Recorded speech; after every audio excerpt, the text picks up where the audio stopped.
Good morning, good afternoon. Thank you all for joining us. We're going to just wait a couple of minutes while everyone enters from the waiting room, and then we'll get started. While you're joining us, if you wouldn't mind just putting your name, your organization, affiliation, if you have one, and where you are joining from today in chat.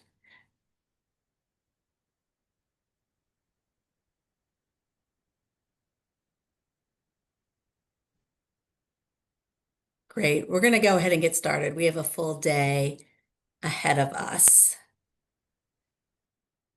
Great. Hi, I'm Sherry Steinig. I'm the Director of Strategic Initiatives and Communications for Generations United, joining today from Washington, D.C. Welcome to our webinar, K through 12 Schools as Hubs for Intergenerational Connection. As I mentioned, we have a full agenda during this 1-hour webinar today. We will have some time for question and answers at the end, so please use the Q&A feature for any questions that you have for our panelists. We are recording this webinar, and we'll share the recording with everyone who registered. And we'll also share in chat any links that were mentioned during the presentation. So most of you probably know Generations United, but for those of you who don't, Generations United is a national nonprofit that strengthens practices and policies to benefit all generations. Sorry, let me get everything not quite as organized as I usually am when I'm at my home office.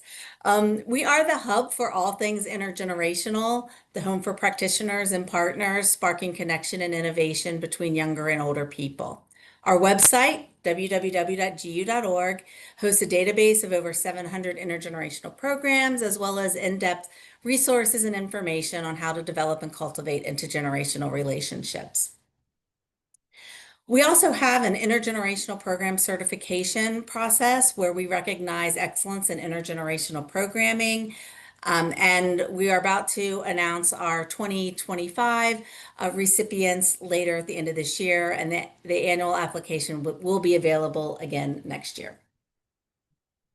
I did also want to highlight that we have 2 more exciting events coming up this month, that we will have a webinar on November 13th called Built to Last, taking intergenerational work from program to practice. It'll be led by Terry Kabler from the United Neighborhood Houses. And then on the 20th, we have our Intergenerational Housing Learning Network, which will be led by Brian Carrollton, who is an architect who has designed Bridge Meadows in Oregon's intergenerational housing spaces.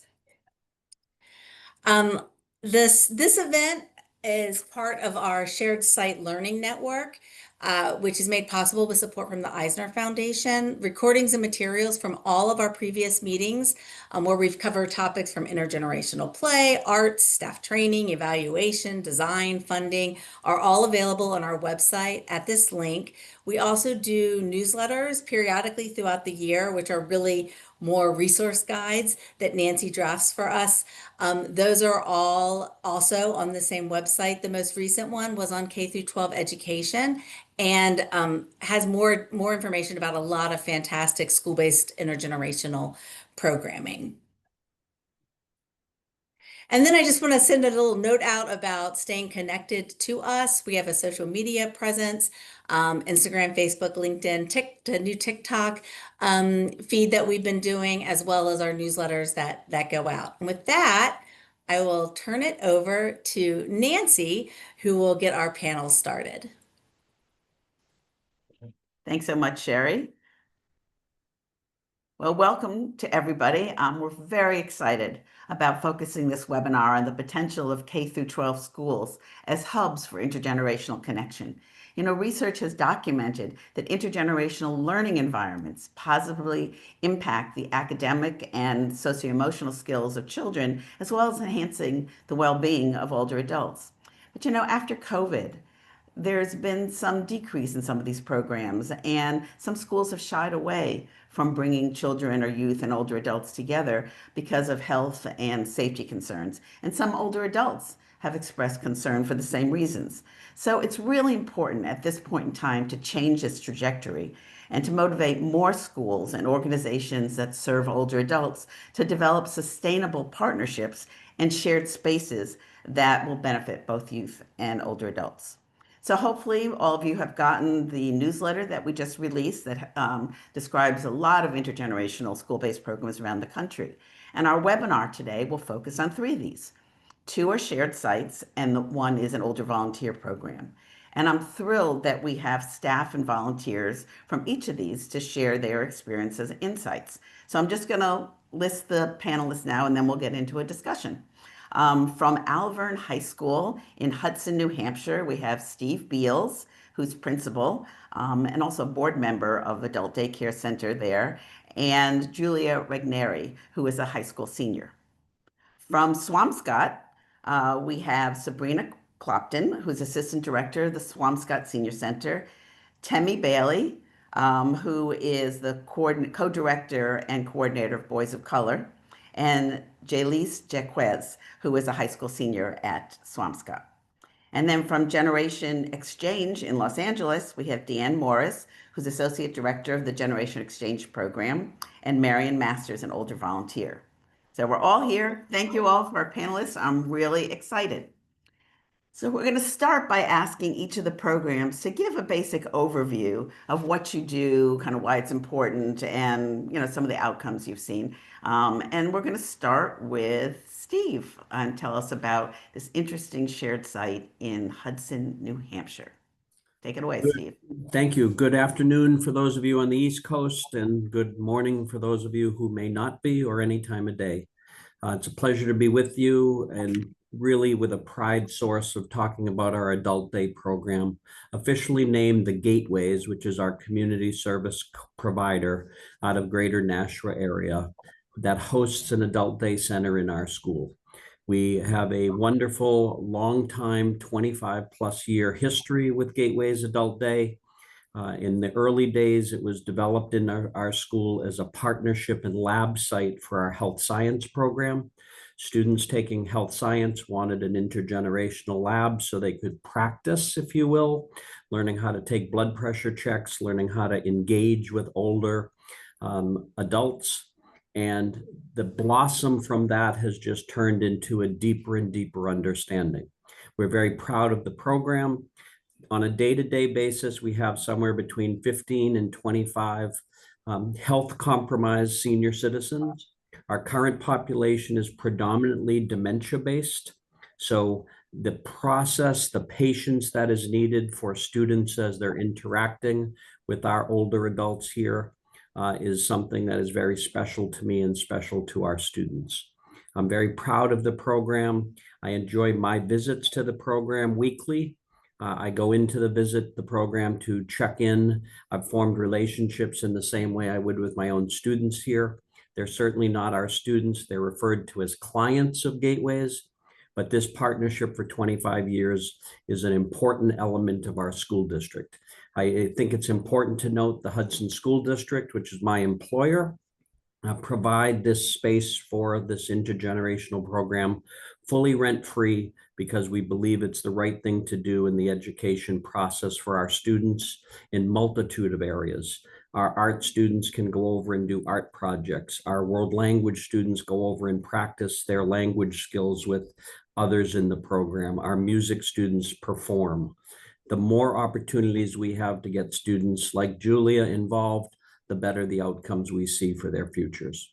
Thank you. Oh, that was very succinct, Steve. Yeah, it's really, I don't know of other programs or sites around the country that actually have an adult daycare in the high school. So I was excited to find out about this, and I'm sure we're going to learn more as we discuss this today, and if there's contact information for Steve in the newsletter. And I think it's something that hopefully could be replicated in other places. So thank you, Steve. Okay, Sabrina and Temi, you want to tell us a little bit about Swampscott?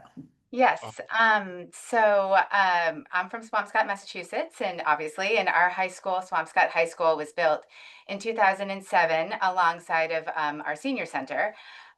We are co-located. We share space. We're in the rear entrance. The high school is in the front entrance. We don't have unlike Steve's program, we don't have an internal connection. But because of the way we're situated physically, we've been able to fully integrate the high school into our daily functioning at our senior center. And I've collaborated with Temi for many programs, cultural programs. We have students that help with the day-to-day administration of the senior center. We have a very successful Opening Minds Through Art program, which we're in our 7th session this November.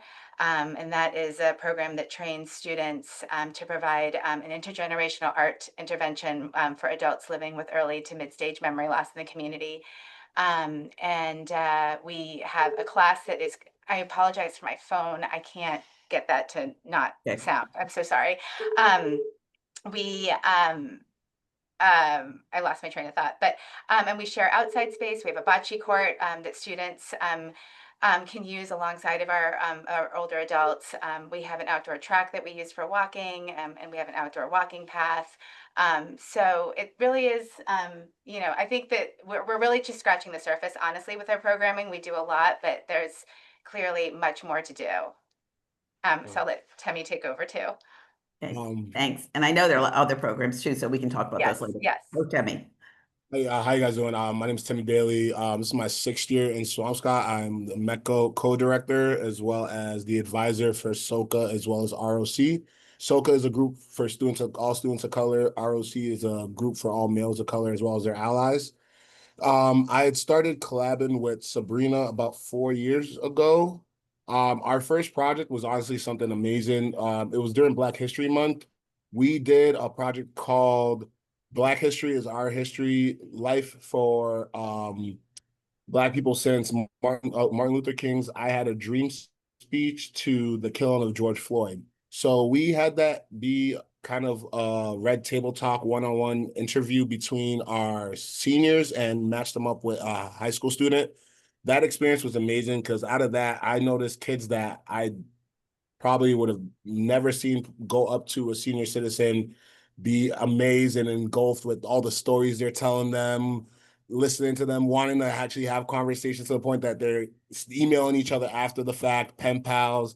One of the seniors actually gave graduating gifts to all the seniors that were involved in that project, and they loved it to the point that, and since then, we've been able to grow the connections, not just with my groups, but Sabrina's been able to grow with multiple other groups within the school as well.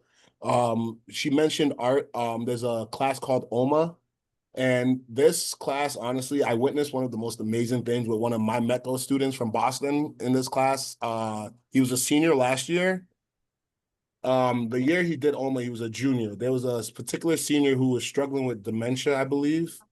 Mm-hmm. And this guy was a diehard college football fan. Like, he lived, breathed college football. He found out that my student played football at Swampscott to the point that he's having his wife, it's on their schedule, on their fridge, that they're making it to every single one of his games. They need to be there. It became the point that the kid's name is Nikhilin. Nikhilin became a household name within their family. Like, he was talking, like, this man had dementia, but he always remembered Nikhilin, always remember his football games, I remember everything. Unfortunately, this man did pass, and this is how I know that they definitely was a connection, because even upon hearing that the man passed, Nikhilin was tearing up. He was sad about it. The wife still reaches out, still has a connection with Nikhilin, all because of her husband. Literally still says that Nikhilin was literally the light of their house. And just knowing that that connection was able to be built just from him going over and doing artwork with the senior was just something amazing and beautiful. And I think it just connects our community in ways that is just so powerful. So here's somebody who's marginalized due to his disease. His household is isolated, and they made this connection with the student, and suddenly they're going to Swampscott High School football games, and they're talking to other football players, and they're engaging in their community in such a positive way. That was definitely one of many rewarding partnerships, and it was really a pleasure to watch. And then one more thing I do want to touch upon, because I just thought it was amazing. So Swampscott has revamped our manufacturing and like life skills classes. So we do have a wood shop manufacturing class. And last year, the seniors that started as freshmen and were in the program throughout had senior projects. And one of their senior projects was one of the seniors who's been going over and playing bocce with one of the students who's been playing bocce with the seniors, hanging out with them, decided to help them make a new bocce ball holder as a senior project. Had a little umbrella stand in it and everything, made it better for Right, them. and railings to make, so the student observed how our members were struggling to get in and out of the bocce court, and saw that there were some players that were choosing not to play and just watch because they couldn't safely get into the court. So they designed these ball racks with safety handles on both sides and an umbrella stand for shade. You just can't make this stuff up. It's honestly so amazing. You've seen the kids genuinely want to go to the senior center and Jaylee's can attest to it, and want to work with them and be with them is just, it's adorable. It's dope. Well, it's really great because you have this space, and that's why we wanted to start with the first two, which are real clear spaces where people can interact and use things differently. And the potential is enormous, both at Alvern and at Swampscott, to be using internal spaces as well as external spaces. Can there be shared things in the cafeteria? Can things happen in the auditorium? Can things happen in community garden? So I appreciate your sharing these stories, and we're going to go into more of effective practices, but I want to give you an overview of all the sites. So now I will go to a different space, which is really the classroom space. And so what happens when you don't have necessarily a physical space where two organizations are coming together, but we have classrooms where teams of older adults come in and impact the educational experiences of children. So Deanne, you want to give us an overview, and then we'll talk to the volunteers a little bit. No, put your mute, you have to unmute.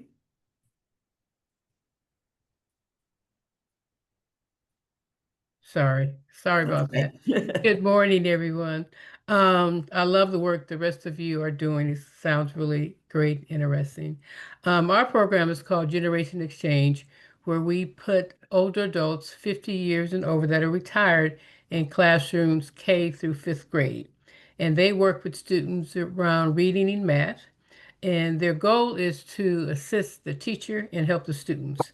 So we have classrooms are 25, sometimes 30 kids in the classroom, one teacher, no teacher's aide. So the volunteer is really there to support that teacher and help those kids, because there's always students that misbehave and they're challenging. So the teacher cannot do a lesson if if there's other kids in the classroom. So our volunteers kind of come in and help support in that manner.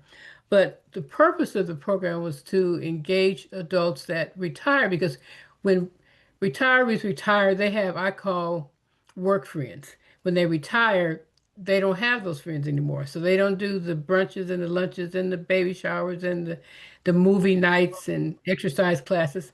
So coming to Generation Exchange, they meet new friends. So it's kind of like a win-win. They meet new friends, they establish new relationships. And because some of our volunteers would say that, they stayed in bed to 12 noon looking at TV because they didn't have anything to do, no place to go. Sometimes when people retire, they don't have grandkids or family at home or in the same city with them. So they just sit all day. They don't have, and that's where cognitive skills they're low. So our program allows them to use those cognitive skills and bring wisdom to young people. So it's kind of the opposite of what you guys are doing. So our volunteers bring the wisdom to the young people, but of course the young people teach our volunteers. One of the things that was exciting during COVID, because we're in the classroom every day. Our volunteers do 10 hours a week, and most of them do more than that. But during COVID, we had to pivot from being one-on-one with our students to Zoom. So we had to get our volunteers to stop using flip phones and and actually get phones. And we brought them to a church parking lot. We covered it outside and we trained them how to use. And we got an organization to donate hotspots and iPads. Great. So everybody had computers. But we had to teach them how to turn it on, what button to push. So it was a challenge. And then we would train our volunteers on Zoom once we got everybody on. but it was really amazing just to see them pivot from being in person. Now, of course, they really missed that one-on-one in person, but they, we got through it a year and a half, almost 2 years that we were out of the classroom. So when we went back, they were like, "Oh, I'm so glad we're back in the classroom," But the good thing, they didn't lose the relationship with those kids because they were seeing them every day. A different setting, but at least they got a chance to still work with them. So our goal is to we promote wellness, health for our volunteers, because when they come, we recruit volunteers around the schools that they're at, a lot of them, so they walk. So they get physical activity coming and going every day. Plus those that have the little ones, you have to bend down and get at their level to work with them. So some of them, they have to sit in the baby chairs. And if they can't, the teacher will provide something else. But it's really been wonderful just to watch them to change their personalities, um, where they were very quiet and they didn't talk much when they came on, and now you can't stop them from talking. And that's because of the relationships that they have bonded together with each other, but also with the young people, because the young people can teach them how to, if, new app on the phone, they take it to their classroom so that those kids know more about the phones and apps than a lot of us do that use them every day, all day. So, this has been and we recruit, like I say, they do 10 hours a week in the recruitment, and Marion will talk more about her role as a volunteer in the program. But it has been very successful. 12 years, we have 87 volunteers, and we're in 10 schools in the South LA area. So and we're growing, and we want to continue to grow. So that's a That's little great. bit. Thanks, Deanne. Mhm. Yeah, and the fact that there is a critical mass of volunteers, I think makes a difference versus one here and one there. The fact that there are, 10 people in a school, in classrooms in a school, they see each other, and I think it impacts the climate of the school Right. as well as the classroom. Well, I'm going to move a little. That was great. Everyone did a really good job summarizing what they're doing. And I want to talk to Julia and Jayleese a little bit. Julia, let me start with you. You're a senior now, and I know you were involved in the care and support program. And support, yeah. So can you tell us a little bit about what motivated you to get involved in this, and kind of what did you do with the students, with the clients in the adult daycare center? Okay. I kind of just took this class to just learn, like, develop like valuable skills. And then I took this valuable skills and now I'm a server at a retirement home. So I just started that. You know that since I talked to you? Since I you talked to me, yeah. Basically the day-to-day class, we would be in the classroom, and every like day we would have rotation of 4 students to go into the program.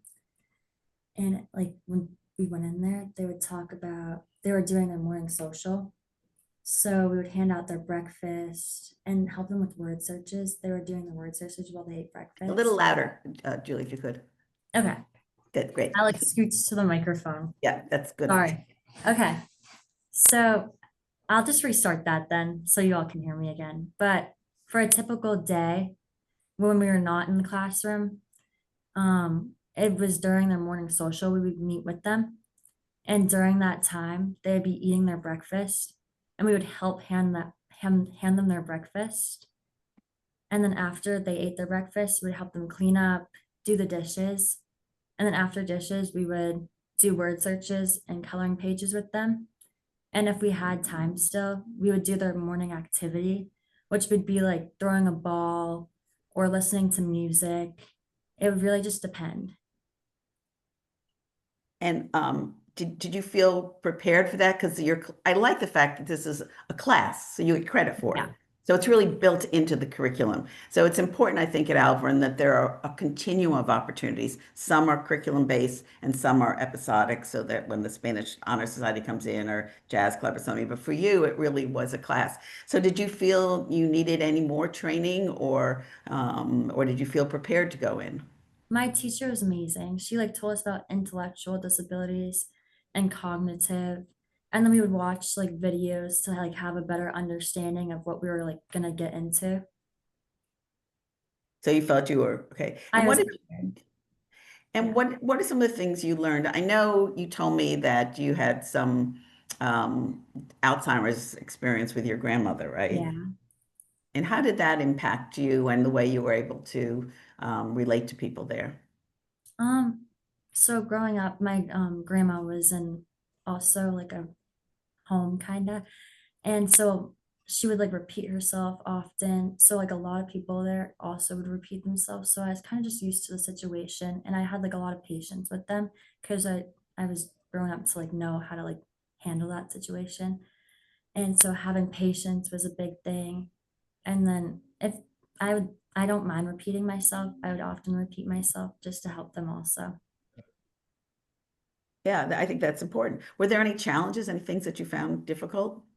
Probably like the biggest challenge was like getting them to like open up, and like some of them are like quiet than others.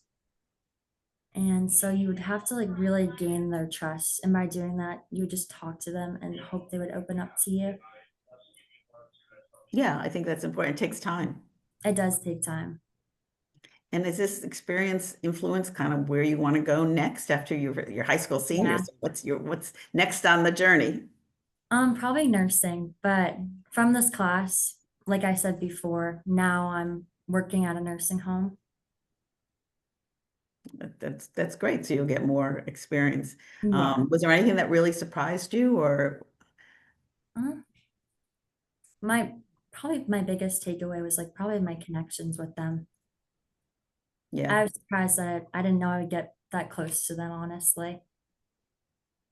And, one of the key elements of intergenerational programs is the building of relationships. And so often we think it's just about like preparing students to go into the helping professions or breaking down stereotypes or providing a concrete service, helping to tutor. But the core of good intergenerational work is relationships. And so it sounds like you had an opportunity to really build those kinds of relationships with people who clearly were frail and that has challenges in and of itself. So thank you for all the work you're doing, and we look forward to hearing more from you. But let me go to Jaylise now. So what motivated you to get involved? And you are actually an intern, so you've been doing this for a while. So to kind of tell us about your journey working with the Senior Center. So I've always had like such great support and like selfless seniors in my life. Like my grandparents have always been a prime example of that. And I think I've just learned from my upbringing like the desire to help and like I guess expand socially. When I was a freshman, I wasn't actually too aware of the partnership that the senior center had with the high school. But through a friend who had done a lot of volunteering here, I started volunteering during my free periods. And later in my high school career, so as I became a junior, I got to take the Bridging Generations OMA class. And then I've like worked my way into becoming a intern this year. Yeah, she's a superstar. So what are the kinds of things you're doing as an intern? As an intern, I truly help like set up. I think it's working in the senior center, we do have a lot of senior volunteers as well. And I think it's still a strain really moving furniture and setting up for the programs that we have during the day. So I think being a set of arms and legs and helping set up these locations for them for like the seniors to do their programs and still be active in their participation. I've done some what are they called, like billboards? Displays out in the front. We have groups like solo seniors, and I've helped advocate for those groups and create billboards based on their I guess like what they're talking about or what they're focusing on in those groups. I've helped right now we're doing like for the holiday season we're starting the like giving back to the community. So I decorated another display so it can be like a place to hold like we're collecting pillows and toys for the holiday season. And during with the cheer group, we have started a mindfulness program that is going to run every Thursday after school until December 18th. And you honcho this, right? You created this kind of cheerleading Jaylee's really helped us launch this group. So this was a fledgling program that didn't have really, it had zero participation last year. And this is part of a 3-part mental health or mental wellness series that our town is putting on through some extra ARPA funds. And we were able to launch the other 2 groups for our community pretty well, but the high school mindfulness program was struggling. And Jaylee and I talked about it, and we, based on the success we've had partnering with the high school and making intergenerational programs, they're just popular and people really like them. We said, what if we make mindfulness intergenerational? And then Jaylee's kind of took the ball and really, and just like a leader, organized her cheer squad, told them about it, explained it, and through her leadership, we now have a almost fully subscribed mindfulness program that's running on Thursdays. It's pretty impressive. Yeah. It's great. So, I mean, what's really impressive is how, Sabrina, you've been able to empower Jaylee, and Jaylee, how you've kind of moved your interests to really being a leader in this area. And what have you learned about yourself through this?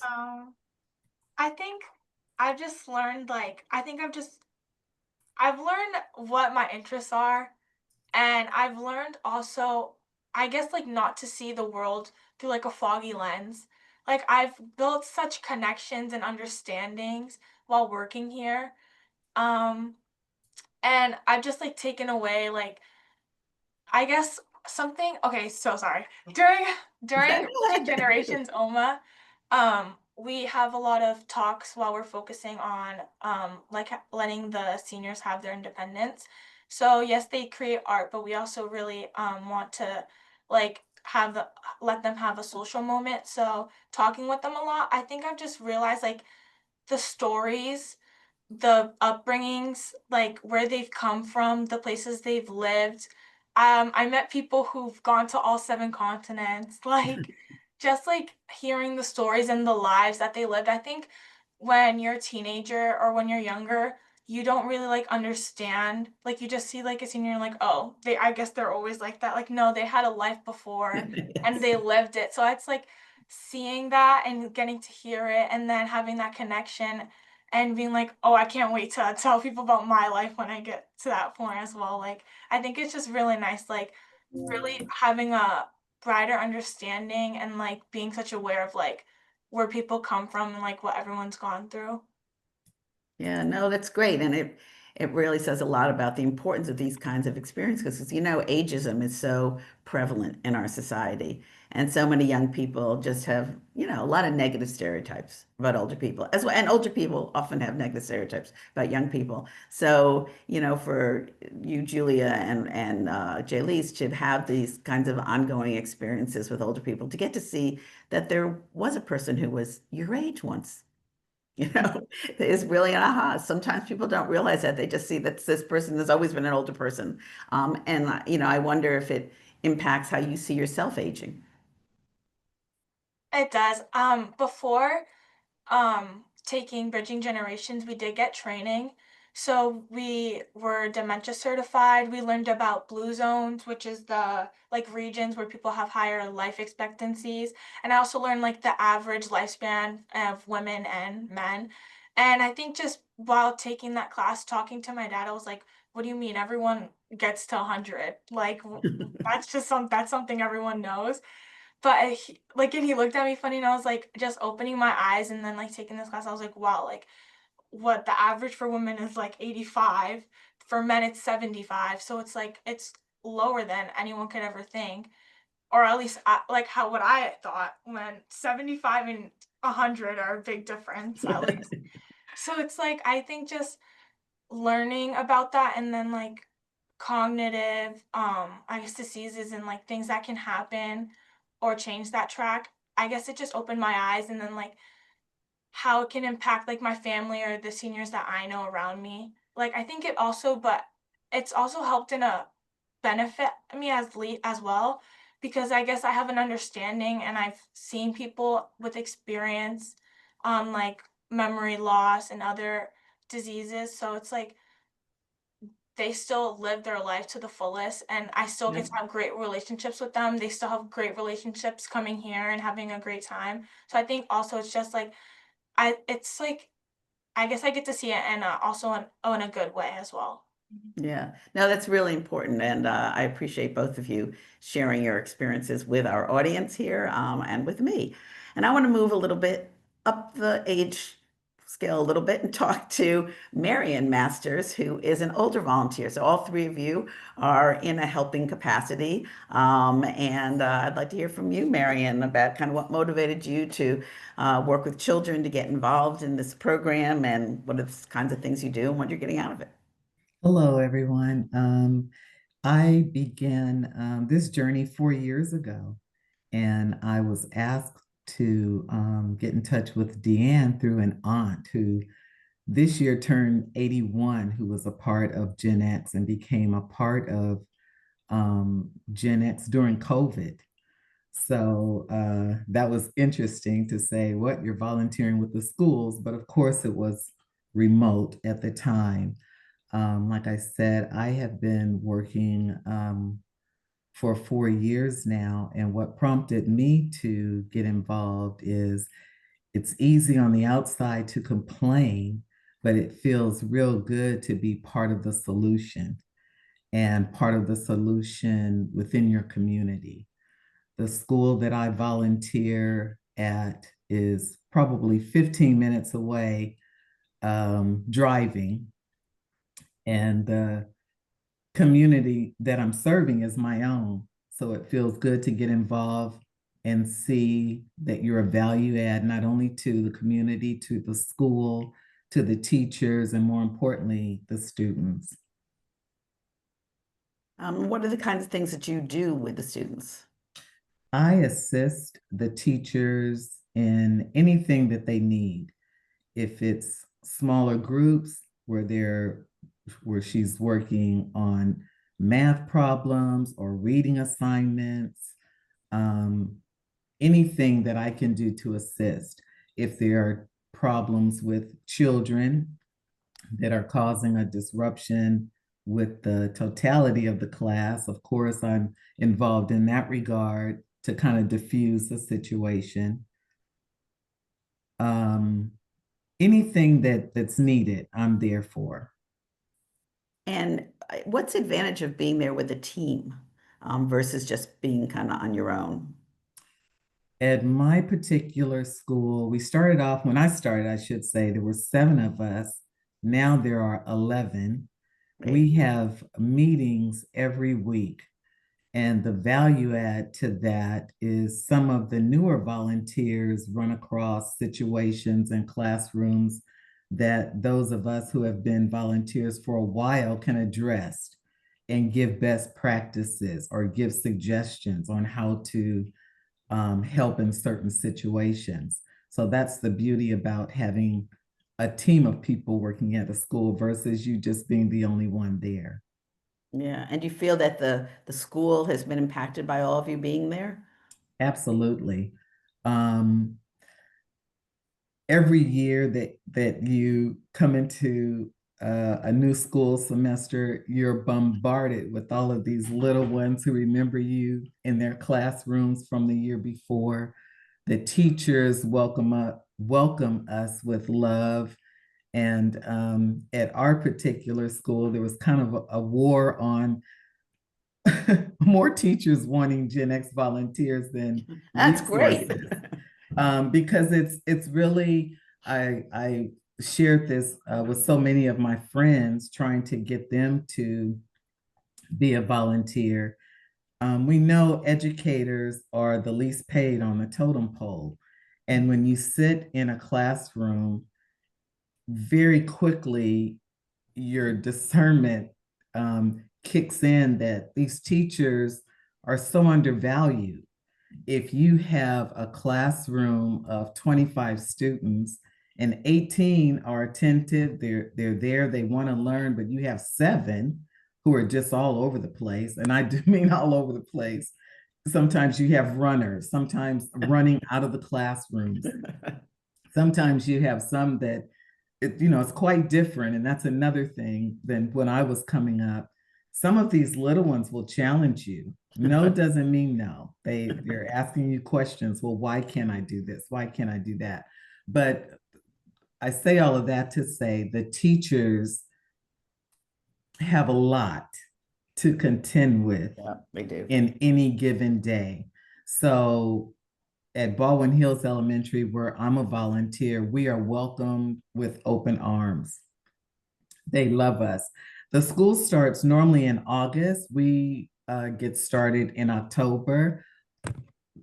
The consensus at my school, they want us there on day one. What's this break you guys take? We need you there the day school starts. So we're definitely welcomed by the teachers, the administration, and the great. students.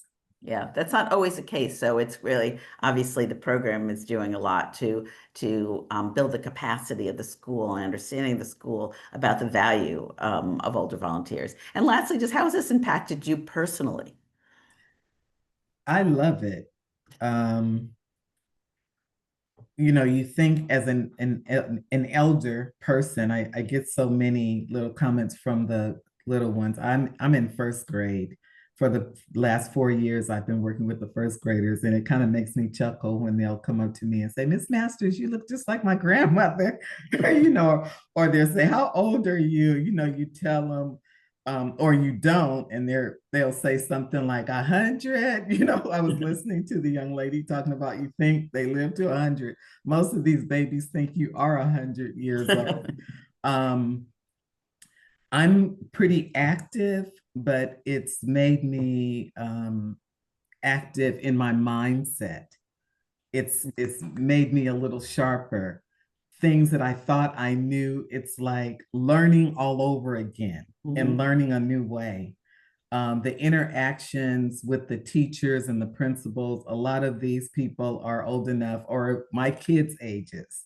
Right. So it's refreshing to interact with them. Like Deanne was saying, within our team, there are 11 of us. 3 will start in January. But the group of us who have been there together, we're like a family. We do little things outside of Gen X. The socialization. You know, yeah. so that's a blessing, and rewarding. And then these little people, just the love that you get on the campus, it's remarkable. You know, at any time crossing a campus, 4 or 5 kids will run up to you and they'll say your name. In my mind, I'm thinking, okay, now was this, you know, you're trying to think of what their little names are. So it's really been rewarding. That's great. That's great. Thank you. And it's taken a toll on my knees because I am bending all of the Getting time, up and down in those to their places. levels, Yeah. you know, to talk to them. So, but it's been rewarding in all areas of my life. Great, thanks. We have a little time. I wanted to get into some of the specifics about like what makes this work. And I'm wondering, Steve or Steve and Julia, like what makes your program work? Is it training? Is it being part of the curriculum? Is it getting the involvement of teachers and adult care staff? Like what works, and then what are some challenges too? But what works? I'll start with what works. I think there's a mutual respect, and I don't think you can have an educational system without looking at everybody across all ages. I think the content of kindness and compassion and empathy is far more at times important than social studies and math and English. A lot of people may not share that same episode as a high school principal, but I would rather have graduates coming out of our school, yes, with all of the skills necessary, but know that they're quality human beings on the other side. Because quality human beings are going to help us with everything that's to come. Some of the challenges, many of the earlier comments were public education's a little bit under assault these days. I've been a career public educator. This is year 39 for me. I'm proud of that. I've been the high school principal for 28 years, okay? 14 in my current position. The standard throughout has been the relationships you form with students, whether it's Julisse in Swampscott or it's Julia here or the countless of other students. I consider the clients at Adult Day part of that student family for me. They know who I am some days when I walk into the program. Other days they can't remember who I am, and that's really their current condition more than it's that they don't want to.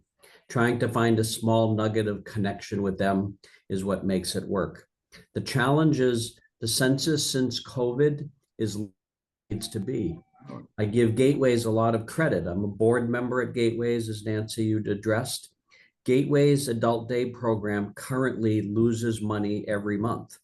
That means Medicare payments connected to the VA hospital reimbursements for some of the clients does not meet the cost factors. And I told you already, this is a rent-free proposition, but this program has a manager. The program has a full-time nurse because they need to have that there. They have multiple activity directors. They have meals both in the morning and at lunchtime. And it's hard to break even. We have a census that can be up to 26 people in a day, but when we have days that have 15 or 10, they know that they're running, sadly, not that it's not about, it's a nonprofit, but they would like to create those margins of similarity.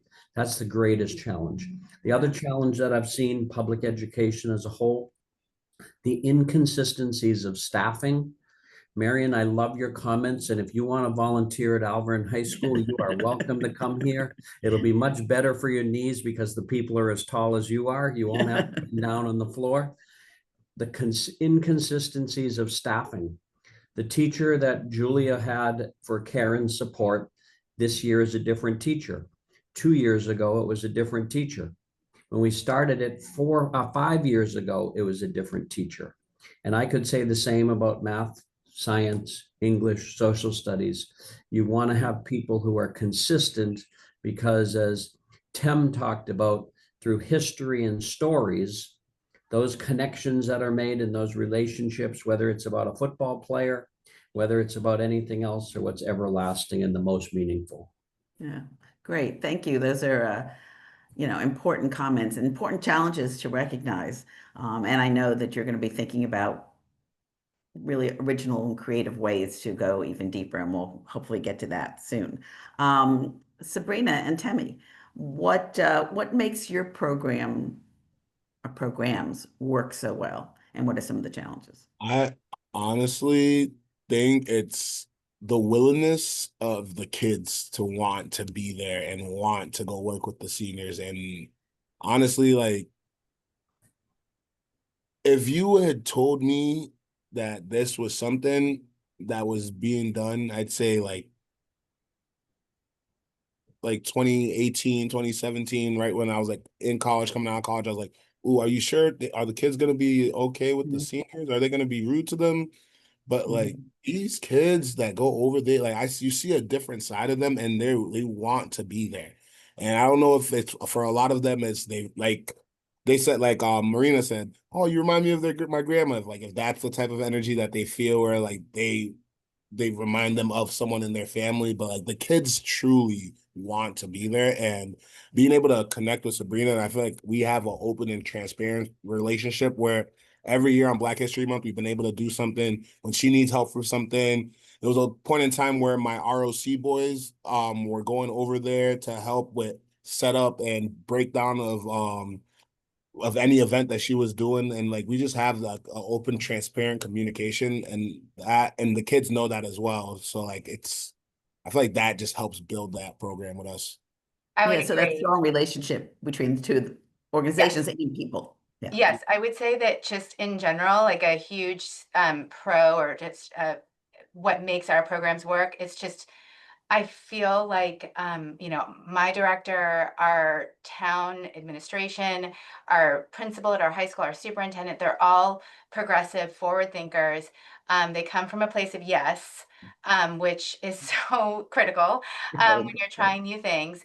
And there's just an openness to like adopt a growth mindset and try to make this work and try and kind of like lean into what's already working. We're already co-located. Let's build on that. We're everyone's chronically underfunded, so how can we share our resources to kind of fill in gaps where we can, which has been really great. So I think I credit to Swampscott, our town, on all levels. I think that we're lucky to have that support, and it's encouraged. I think one of the biggest barrier that I see is just space. I think that if we had a bigger center, if we had expanded, if we were able to expand, I mean, we're busting at the seams. We want to do more, but we also, you know, need to keep our mission consistent, you know, and keep our programming, but to expand our programming to do more intergenerational work would require more physical space, which, you know, we're trying here in Swampscott to get that to occur. And I think, you know, conversations like Although, this help us. although the question is, could you be using some space in the high school? So one of the things that I think is the potential here as you Mhm. move forward is saying, are there other spaces that could be shared with activities and really making the high school as well as the senior center an inclusive intergenerational learning environment? Well, talking to Steve and Julia, I can see how that could entirely be possible. So this has been really valuable for us. And also I have to say too, for Gen X, like that's one program I'd like to see us move in that direction too, where I think that having my members here at the senior center who still have such strong skill sets to be able to apply that in such a useful way, impactful, like that is really inspiring. I want to move in that direction too. So let's get a little bit from Dan and Marion. What makes your program work so well? Because it really does seem to be working very well, and not all older volunteer programs run that smoothly. So one of the things that we do, when we bring the volunteers in, we recruit them. This year we did a really mass social media piece that we haven't been able to do the whole time before. It started off word of mouth. Somebody liked it, they told somebody else, they told somebody else. But one of the things that we have found is that um, within the schools, like you were talking about, how the because you guys are in high schools, but in elementary schools, these volunteers are kind of like the kids' new best friend. They're not the teacher, the grandmother, the auntie telling them what to do, not to do. Here's somebody that once they learn to trust you, which takes a day or two. I mean, they're all over you. Like Marion said, you can't walk across the room without them calling out your name or coming to get a hug or say something to you. Mhm. And watching the volunteers embrace that, because some of our volunteers are ex-principals, ex-retired teachers, counselors. I mean, so they're from all walks of life. And what has happened in the schools welcome us because we're not like the TA that doesn't really do a lot to assist these teachers. We're not like a volunteer off the street. Our volunteers are trained 7 days, 8 hours a day. That's mandatory. We do a cognitive skills test before they even join us because sometimes we realize that this is not going to be a good fit Mhm. because sometimes they want to tell you how to run your program that you've been running. But what we have seen in the schools is that the office referrals are down, improved attendance for our students. Um, Classroom engagement has improved where the teacher has more time to engage the students because our volunteers are there to help. Um, Students are doing better with sounding out words, letter recognition, writing, it's just speaking. Because we have some students, the teacher said, well, this kid's been here 3 months and never opens their mouth. So the volunteer, they will warm up to that volunteer. And the volunteer has time to ask that question, what's going on? What do you need? And because our kids, 40% of the kids that we work with in the community are from foster care group homes. So a lot of them come to us with challenges. So we have to make sure volunteers are passionate about what they do and because they need to meet the student where they are. They can't assume that they learned something at home or why doesn't Right. the parent teach them that? It doesn't work like that. So that's why we make sure that our volunteers are patient. And I think you guys mentioned the word flexible because it's a give and take, you know. Right. And our volunteers are learning too, but because they bring the wisdom, they bring the level of patience to work with students. Now, there are those kids, I think, in somebody's class, they say, we have screamers, that they just, like I think Mary was saying, that's all they want to do. But eventually we find out what's going on and then they can address that. Right. So as the team, we talk about our team, one of the qualities that we make sure that happens, each school has a team lead, and that team lead meets with that group every week. And so what happens is kind of like a sharing. So if I had somebody in kinder and then Mary has them in the first grade, I can tell them. She says, I cannot understand what's happening. I said, well, this is what I used to do. So we give suggestions, they give That's great. suggestions, they talk to each other. So it is really a family. And we have to, and because the people that we recruit, we know that from the beginning. And then when Right. we see our volunteers grow over the years, because I have volunteers that started, when one started, I think when we started, 13 years ago, she just retired from the program Wow. this past June. Wow. And the only reason she left is because she needed to get knee replacements done, Well, it sounds like you do a lot of good work Yeah. for recruitment. So I know we only have a few minutes, and this has been fascinating. I could go on for 2 more hours, believe me. And if you want to stay on, I'll stay on with you. And I'm also excited that you can learn from each other, and hopefully we'll be in touch with each other, because I can see aspects of the different programs being incorporated into the others. But Sherry, are there any questions that people have before we close up here? Radina?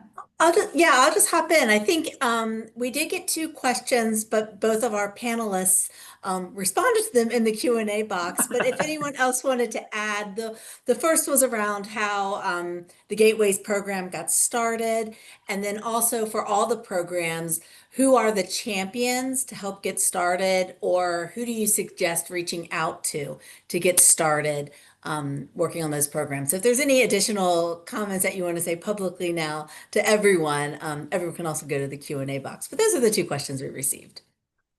So I I'm can, gonna share quickly. I urge other high schools to try to get an intergenerational program in their school.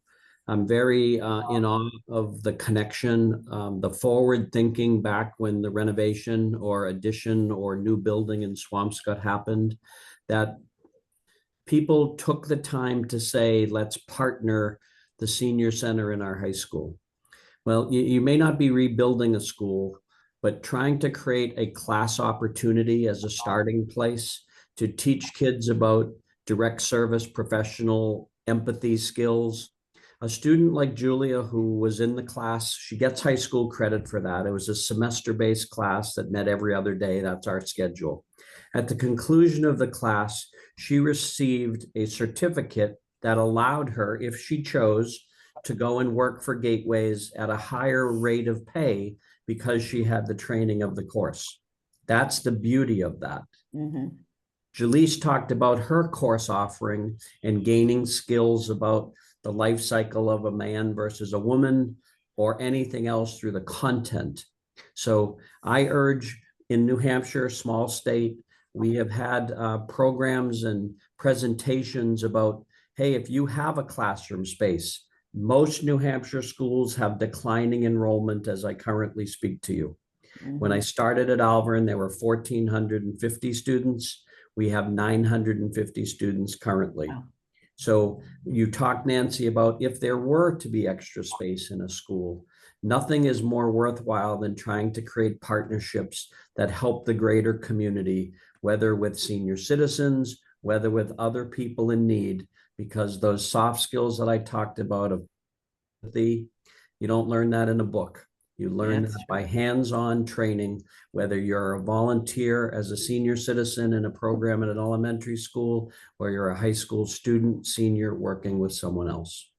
Thanks, I Steve. just want to echo that 100%. And I think that credit to our older adults, because they can really connect with honestly any type of student, any age group, I neglected to say that we have an awesome partnership with our Discovery Learning Program, which is a program specifically for children young adults ages 18 to 22 with developmental disabilities. And it's really a program about life skills.